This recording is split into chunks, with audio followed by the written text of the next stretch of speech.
Hello, I'm Sensei Alex Kakuyo, North American contributor for Buddhist Global.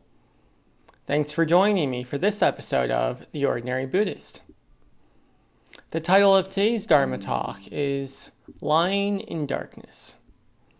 Before we get into that, please subscribe and hit the notification bell.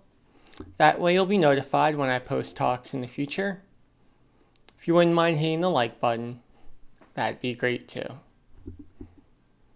Recently, when I was out and about, I saw a rabbit run across the yard. To be clear, this was not one of the rabbits that we keep as our animals here on the homestead. No, this was a rabbit of the wild variety.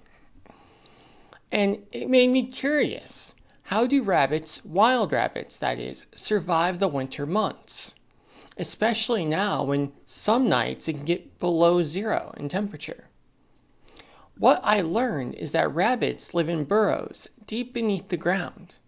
They have tunnels that intersect with one another.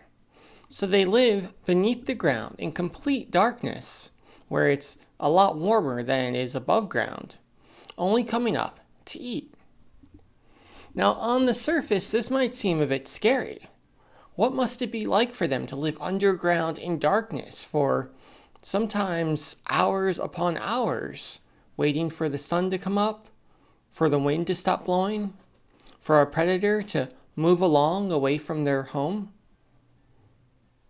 What I found is that rabbits actually do quite well in the darkness as they crawl around their burrows. They depend on their nose, their whiskers, and their paws to find their way.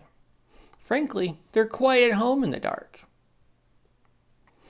I thought this was a great lesson because sometimes we as human beings also live in darkness. Maybe not literal darkness, but metaphorical darkness. Sometimes our lives are challenging.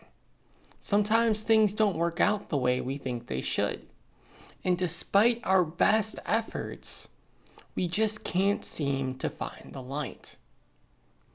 In those moments, it can be helpful to remember that we have tools, just like rabbits, that help us move around in the darkness.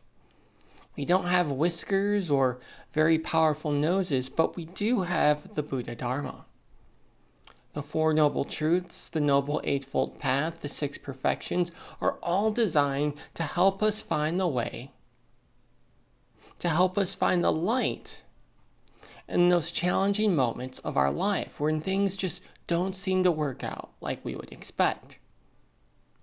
If we do this, it is inevitable that we will emerge from our burrows at the proper time, finding food and warmth and sunlight waiting for us. Amitabha.